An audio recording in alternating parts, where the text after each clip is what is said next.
to Joy Kids Online Service. Yeay! Welcome buat kalian yang baru pertama kali nonton ataupun yang udah rajin nonton nih. Nah, dimanapun kalian berada, baik di Jakarta, Surabaya, Palangkaraya, atau di kota-kota yang lain, we are so happy to meet all of you. Yeay! Nah guys, sebelum kita nyanyi bareng, main game, dan dengerin firman, kita mau yel-yel sama-sama dulu ya. Yuk kita bangkit berdiri bersama, kita yel-yel. Langsung aja yuk. Joy, yes, yes, yes, I'm awesome. Sekali lagi ya. Joy, yes, yes, yes, I'm awesome. Yeay. Halo adik-adik semuanya, welcome to Joy Online Service. Yuk hari ini kita mau berdiri bersama-sama, kita mau nyanyi buat Tuhan Yesus kita. Tepuk tangan sama-sama.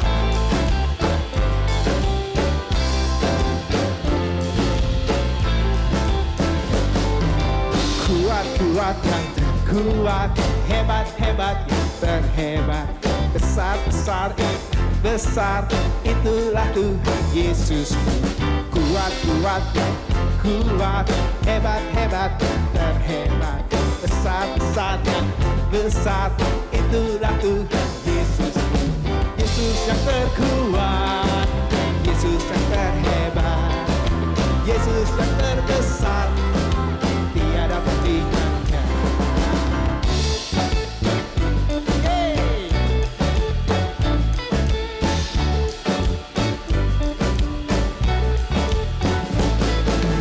Kuat-kuat yang terkuat, hebat-hebat yang terhebat, besar,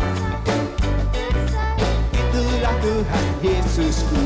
Kuat-kuat yang terkuat, hebat-hebat yang terhebat, besar-besar yang besar, itulah Tuhan Yesus. Yesus yang terkuat, Yesus yang terhebat, Yesus yang terbesar, tiada tandingannya. Yesus yang terkuat, Yesus yang terhebat, Yesus yang terbesar, tiada tandingannya.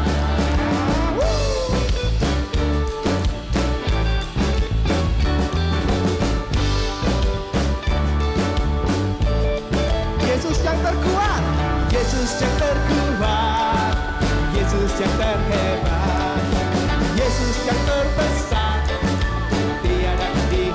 Sekali lagi ya.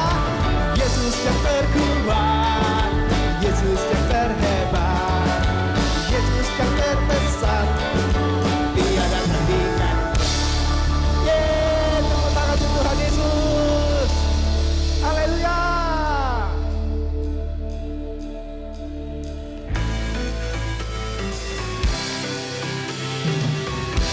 Kita tepuk tangan sama-sama, adik-adik yang di rumah.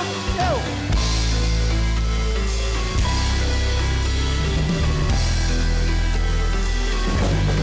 Kau ciptakan alam semesta dengan kemuliaan-Mu. Kau letakkan dasar lautan dengan kekayaan-Mu. Ku memahami betapa luas, ku mengenali betapa besar cinta-Mu.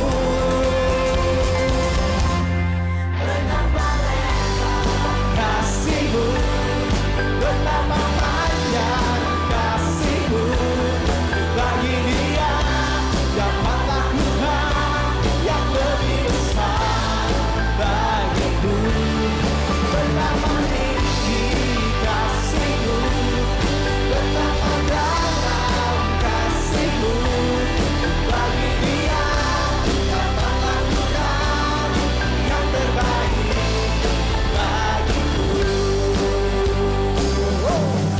Kau ciptakan alam semesta dengan kemuliaan-Mu. Kau letakkan dasar lautan dengan kekayaan-Mu.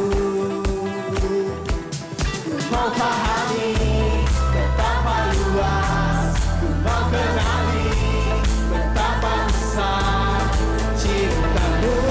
Sama-sama.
betapa lebar, kasih-Mu, betapa panjang kasih-Mu bagi Dia dapat lakukan yang lebih besar bagiku. Betapa tinggi kasih-Mu, betapa dalam bagi Dia dapatlah yang terbaik bagiku.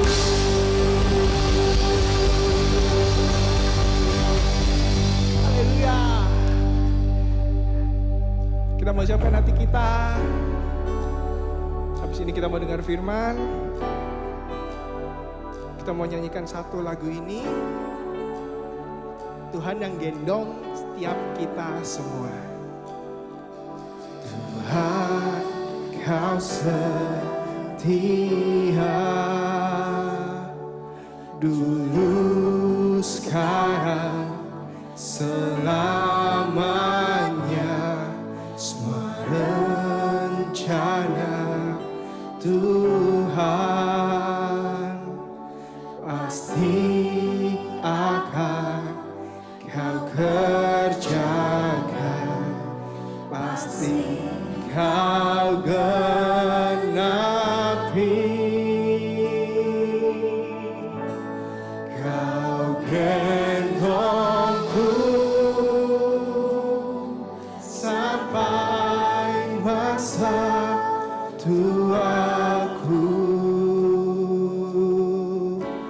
Kau gendongku sampai putih rambutku. Kau telah buktikan, takkan Kau lepaskan. Kau gendongku sampai selamanya.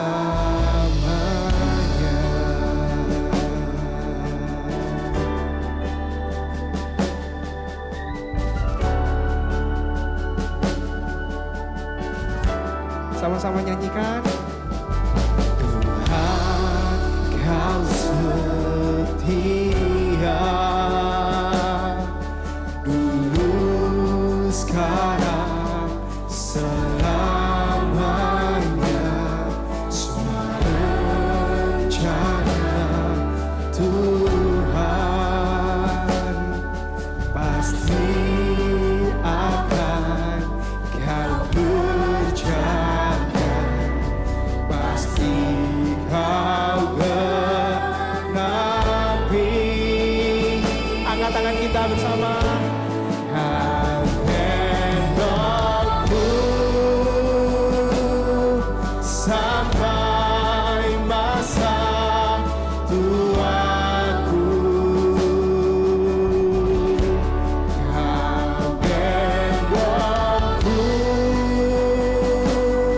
sampai putih rambutku. Kau telah buktikan, takkan Kau lepaskan. Kau gendongku sampai selamanya.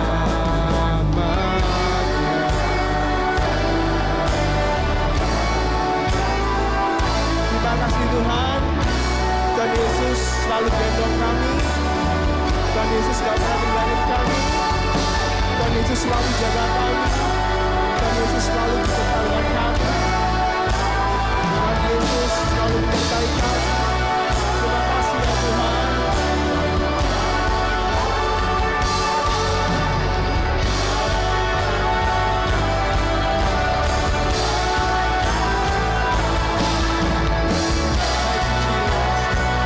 Mari adik-adik angkat tangan kita.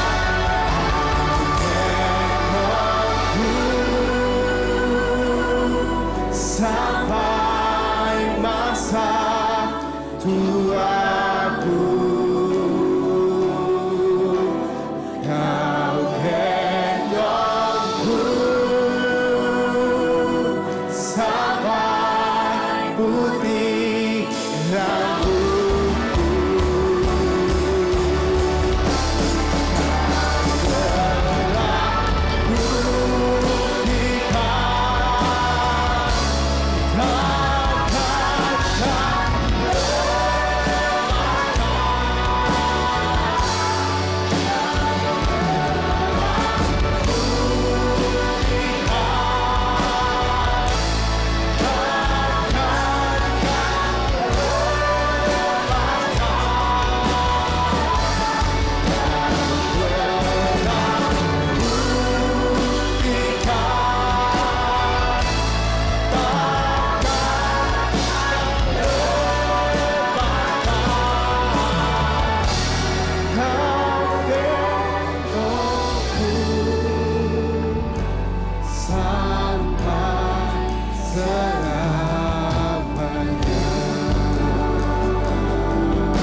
Tuhan Yesus, kami bersyukur hari ini kami bisa memuji Engkau, kami bisa bernyanyi. Kiranya Tuhan Yesus berkenan atas pujian kami. Sebentar lagi kami akan mendengarkan firman-Mu ya Tuhan. Tolong setiap kami supaya kami bisa fokus, kami bisa membuka setiap hati kami mendengarkan firman-Mu, supaya firman-Mu itu tertanam dan bertumbuh di setiap hati kami ya Tuhan Yesus. Terima kasih Tuhan Yesus, kami siap mendengarkan firman-Mu. Di dalam nama Tuhan Yesus Kristus, semuanya kita katakan amin. Oke guys, sekarang saatnya kita games. Yeay! Games kita kali ini adalah menebak tokoh Alkitab lewat emoticon. Jadi gimana sih cara mainnya? Cara mainnya yaitu nanti aku akan kasih tahu ke teman-teman kita yang ada di sini beberapa kumpulan emoticon yang menggambarkan seseorang dalam Alkitab. Nanti mereka akan menebak siapa sih kira-kira tokoh Alkitab yang berhubungan dengan emoticon itu. Oke, langsung aja kita mulai ya. Yuk, tokoh yang pertama tebak nih. Apa aja nih? Wih, ada ikan, ada ayam. Apa ya kira-kira? Siapa kak? Petrus kan? Yes, benar. Oke, iya Petrus. Nah, lanjut yang kedua. Oh, ada Bayi dan ini Hana nggak sih? Iya benar, Hana ibunya Samuel ya guys. Lalu yang ketiga.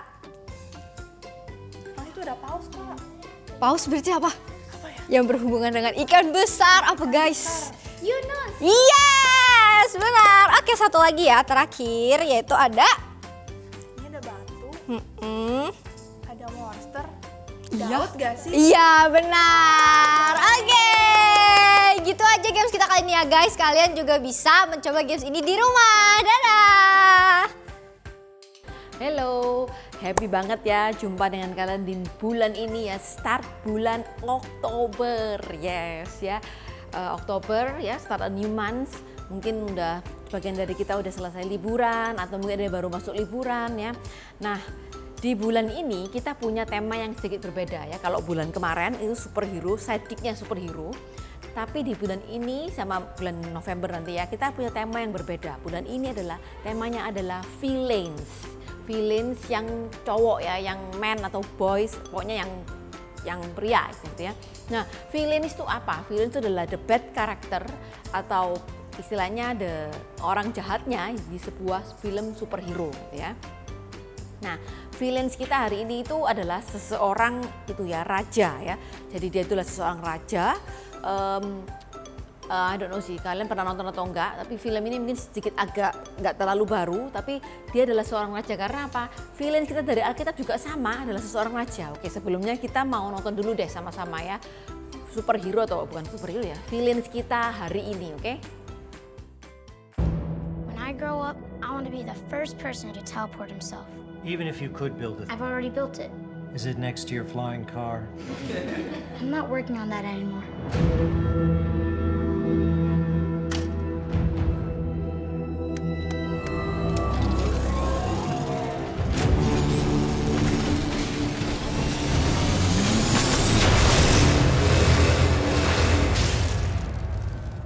Reed, you're insane. Thanks. It is our duty as human beings to push forward into the unknown. But sometimes you're looking to discover one thing and you find something else. I just want to fix my friends. We can't change the past, but we can change the future. I'm gonna need a heat-resistant workshop and a big-ass sunroof. They're dangerous and powerful, which makes them extremely valuable to the government. You promised me you wouldn't use my kids as weapons. You think you've had power handed to you? You don't know anything about what's coming. What is coming? Doom. This is our chance to make a difference. We're family. If we do this, we do it our way. What if we say no? Say yes.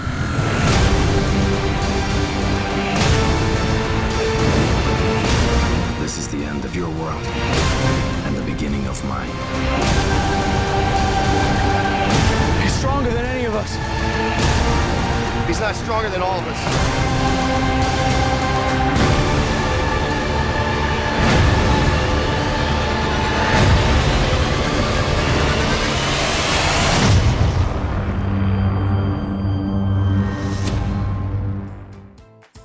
Nah, di tahu nggak ini apa nih? Yes, tadi kita udah nonton ya superhero-nya, villainsnya. Villainsnya itu adalah seorang raja ya, namanya adalah Dr. Doom. Dr. Doom ini villain di sebuah movie yang judulnya Fantastic Four ya. Dia adalah seorang raja yang istilahnya karena dia merasa dia raja, dia merasa dia super power, dia punya kekuatan yang istilahnya nggak ada yang bisa ngelarang gitu ya. Jadi dia bikin peraturan-peraturan, pokoknya hal-hal yang istilahnya itu yang semena-mena. Begitu juga dengan superhero kita hari ini ya, dia juga adalah seorang raja ya, seorang raja yang juga bikin peraturan yang semena-mena dan membuat, istilahnya bukan cuma membuat dia melakukan tindakan-tindakan yang semaunya dia sendiri karena dia merasa dia adalah seorang raja. Nah, namanya adalah Raja Herodes. Namanya siapa? Raja Herodes ya. Herodes ini nama raja ya, tapi yang agak beda dengan peristiwanya waktu Tuhan Yesus lahir ya. Ini Herodes yang lain lagi. Karena ini momennya Herodesnya udah waktu Tuhan Yesus meninggal ya. Pada waktu itu adalah momennya murid-murid Tuhan Yesus. Jadi ini udah Herodes yang nggak tahu yang keberapa ya. Kalau kita pernah perhatikan ya, di kerajaan-kerajaan tuh biasanya namanya gitu ya, kayak di Indonesia gitu ya, kalau ada Raja Hamengkubuwono. Nah, dari yang 1, 2, 3 sampai 7 sampai 11. Nah, begitu juga dengan ini ya, Herodes itu juga sama ya. Jadi dia adalah Herodes yang entah yang keberapa sudah gitu ya. Nah, Herodes ini adalah seseorang yang dari dulu ya, kalau kita kenal Herodes dari zaman Tuhan Yesus lahir sekalipun, itu adalah seseorang yang sangat jahat ya. Dan pada waktu ini momennya di mana murid-murid Tuhan Yesus itu sudah ditinggal sampai Tuhan Yesus meninggal. Mereka itu lagi memberitakan Injil tentang Tuhan Yesus. Nah, Herodes ini nggak suka gitu ya, karena dia merasa ada raja lain yang menyaingi dirinya gitu ya. Dan dia itu membenci sekali murid-murid Tuhan Yesus, dan dia itu melakukan banyak sekali penganiayaan dan juga istilahnya penyiksaan. Ini ya, Yakobus murid Tuhan Yesus dan saudaranya Yohanes itu dibunuh dengan pedang oleh Herodes. Lalu dia melihat juga karena apa? pada waktu itu orang-orang Yahudi yang menyalibkan Tuhan Yesus itu kan benci sekali juga sama murid-murid Tuhan Yesus. Nah karena Herodes ini dia itu cari muka sama orang-orang Yahudi, jadi dia itu banyak sekali menyiksa murid-murid Tuhan Yesus. Nah pada waktu itu Yakobus saudara Yohanes itu dibunuh dengan pedang oleh Herodes. Nah dia melihat orang-orang Yahudi itu happy karena orang-orang Yahudi juga benci dengan murid-murid Tuhan Yesus. Jadi dia cari muka ya, dia itu lagi cari muka sama orang-orang Yahudi supaya orang Yahudi mendukung Raja Herodes. Nah akhirnya karena orang Yahudi itu happy, akhirnya dia melakukan lagi perbuatan jahat yang lain. Dia menangkap Petrus ya, kalau kita tahu Simon Petrus ya salah satu murid Tuhan Yesus yang sering disebutkan. Lalu Petrus itu ditangkap, dimasukkan ke dalam penjara. Nah ada 4 regu yang ditugaskan untuk menjaga Petrus di situ supaya apa? Petrusnya nggak lari gitu ya. Padahal Petrus ini siapa sih? Petrus ini bukan apa istilahnya, bukan atlet atau mungkin atlet angkat besi, bukan, tapi dia adalah seorang nelayan yang mungkin cukup lemah gitu ya, nggak begitu strong. Nah tapi dia ditangkap lalu 4 regu itu ditaruh di dalam penjara ya. 4 orang tentara, satu regu itu ada 4 orang tentara. Jadi ada 4 regu, setiap regu ada berapa? 4 tentara. Jadi berarti totalnya berapa? 4 kali 4 atau mungkin 4 tambah 4 tambah 4 tambah 4 berapa? 16 orang. Untuk jagain siapa? Petrus doang satu ya. Nah waktu dia di penjara, orang-orang yang jadi jemaat-jemaat pada saat itu mereka berdoa ya, semalaman mendoakan Petrus karena mereka takut Petrus juga dibunuh sama kayak Yakobus. Jadi mereka berdoa, Tuhan tolong ya Tuhan. Pokoknya mereka berdoa dan dengan sungguh-sungguh mereka berdoa. Nah pada waktu itu sebelum Herodes itu akan istilahnya itu ngeluarin, jadi kayak si Petrus ini mau ditunjukkan ke umum nih, lihat nih murid Tuhan Yesus nih aku tangkap gitu ya, dia mau nunjukin. Nah Petrus tuh lagi tidur ya, dia di istilahnya kalau orang ditangkap itu kan di penjara itu kan kayak di borgol gitu ya, dibelenggu, di borgol, lalu di kanan kirinya itu ada 2 tentara pengawal. Nah di pintu penjara itu ada pengawal-pengawal yang lain yang juga jaga penjara. Lalu tiba-tiba malaikat Tuhan itu berdiri di situ dan suatu cahaya itu terang banget di ruangan penjaranya Petrus itu. Lalu malaikat itu membangunin Petrus. Gini ya, mungkin kayak kita dibangunin mami kita kalau pagi. Bangun gitu ya. Petrus, ayo bangun, cepat bangun. Lalu tangan Petrus itu dipegang sama malaikatnya. Lalu rantai nih ya istilahnya borgol tadi itu tiba-tiba lepas. Lalu Petrus ditarik, lalu dia diajak keluar. Dibilangin gini, pakailah bajumu, ikatlah tali sepatumu, lalu setelah dipakai, diikat tali sepatumu, lalu pakailah jubahmu, ikutlah saya. Lalu si malaikatnya dia jalan, pokoknya si Petrus ini ikut aja, nggak tahu apa yang terjadi ya. Dia juga nggak nyadar, mungkin dia masih serasa kayak mimpi gitu ya. Kalau kita dibangunin lagi anak-anak tidur, kita mungkin jadi kayak merasa ini beneran mimpi, kita bangun atau mimpi. Jadi lalu dia itu keluar ya, dia ikut malaikatnya. Petrusnya masih berpikir ini bukan beneran gitu, kayak mimpi atau mungkin suatu ya itu penglihatan ya, bisa dibilang mimpi. Jadi dia kayak masih merasa bermimpi. Nah ketika mereka udah lewat dari penjagaan yang pertama ya, jadi berapa penjagaannya? 4 kan, penjagaan yang pertama, yang kedua ya, sampai akhirnya mereka keluar dan menuju ke kota. Dan pintu itu terbuka sendiri gitu istilahnya, mereka keluar melewati lorong, pokoknya akhirnya sampai di luar, lalu malaikat itu baru meninggalkan Petrus sendirian. Nah di saat itu barulah Petrus itu sadar gitu, loh aku ini udah keluar gitu ya, ternyata aku ini udah keluar gitu ya dari penjara. Dan dia sadar bahwa malaikat, jadi Tuhan mengirim malaikatnya untuk membebaskan dia dari kuasa Herodes dan segala sesuatu yang jahat yang orang Yahudi bakal lakukan kepada Petrus. Nah akhirnya setelah itu salah sadar, dia lari ya, si Petrus ini menuju ke mana? Ke rumah tadi itu, di mana tempat jemaat-jemaat berdoa. Itu adalah rumahnya Maria ya, ibunya Yohanes ya. Dan di sana dia lihat banyak orang berkumpul berdoa, dia datang ke situ.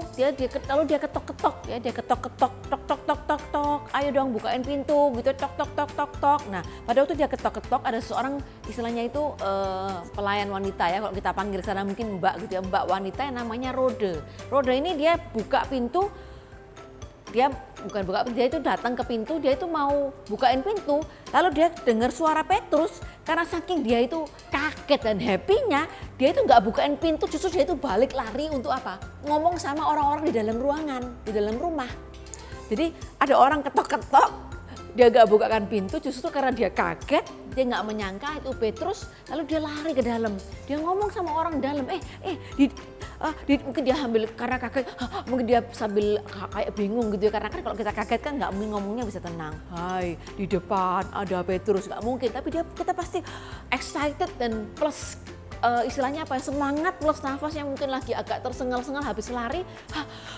Di depan itu ada Petrus loh, ada Petrus gitu ya. Nah, karena orang-orang di dalam ini nggak menyangka juga kalau Petrus bakal dilepas dari penjara, dia bilang gini, hey, ini agak kasar sedikit ya katanya, engkau gila ya gitu ya. Kayak kita mungkin ada teman kita yang cerita sesuatu yang menurut kita nggak masuk akal gitu ya. Lalu si Rode itu terus pokoknya bukan beneran ada deh Petrus di depan tuh ada Petrus. Dia justru nggak bukakan pintu tapi dia malah istilahnya itu eyel-eyelan di situ ya. Lalu orang-orang bilang nggak mungkin itu pasti malaikat ya, nggak mungkin Petrus. Nah Petrus tuh masih ketok-ketok terus tok ini gimana sih, dia berpikir ya ini orang-orang ini gimana sih, nggak jelas udah diketok-ketok dari tadi nggak dibukakan pintu. Nah akhirnya pintunya dibuka juga gitu ya. Lalu setelah itu semua orang di dalam situ tuh bingung dan kagum ya, mereka sangat heran. Dan lalu Petrus tuh ngasih gini supaya maksudnya mereka nggak teriak gitu ya, tenang gitu. Lalu dia mulai cerita ya gimana Tuhan tuh melepaskan dia. Lalu dia juga cerita bilang sama orang-orang di sekitar itu, coba ceritakan kepada Yakobus dan istilahnya murid-murid Tuhan Yesus yang lain ya yang masih ada. Lalu setelah itu Petrus pergi dari tempat itu dan kemudian besok pagi barulah tentara-tentara itu bingung gitu ya, karena apa lu? Waktu mereka lihat kok bisa semua pintu penjara terbuka dan mereka bahkan nggak tahu ya, kalau tadi kita dengar ceritanya malaikat tuh sinar sangat terang, mereka itu bahkan nggak tahu ada sinar begitu terang. Mereka sangat bingung dan cari, semua orang nyari di mana Petrus. Herodes sangat marah ya, dia bahkan menanyain istilahnya orang-orang yang 16 orang jaga tadi itu semuanya setelah ditanyain sama dia semuanya dibunuh. Karena dia sangat jengkel, kok bisa sampai Petrus itu lepas dari penjara. Dan ketika dicari pun Petrus nggak ketemu, sampai akhirnya Herodes itu dia pergi dari Yudea dan dia tinggal beberapa lama di Kaisarea. Nah di sana setelah dia mulai marah-marah ya, dia marah-marah sama orang, pokoknya si Herodes ini intinya dia itu egois banget ya, semaunya dia sendiri. Dia marah lagi kepada orang Tirus dan orang Sidon, lalu orang-orang itu datang ya ngumpulin, terus akhirnya semua orang yang memihak Herodes, mereka semua hadap Herodes dan mereka akhirnya orang Tirus dan Sidon ini minta berdamai, oke?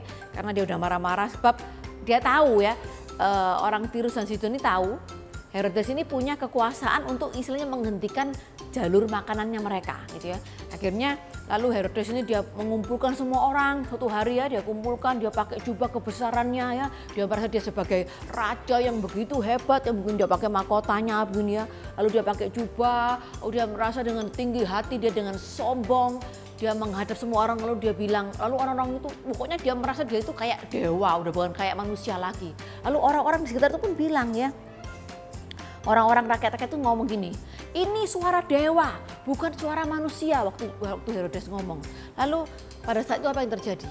Karena Herodes sangat sombong di momen itu, Tuhan itu marah dan akhirnya istilahnya itu malaikat Tuhan itu datang, dia menampar Herodes, lalu dia jatuh karena dia nggak menghormati Tuhan, dia jatuh dan Herodes itu belum mati, dimakani oleh cacing, lalu setelah itu dia baru mati, gitu ya.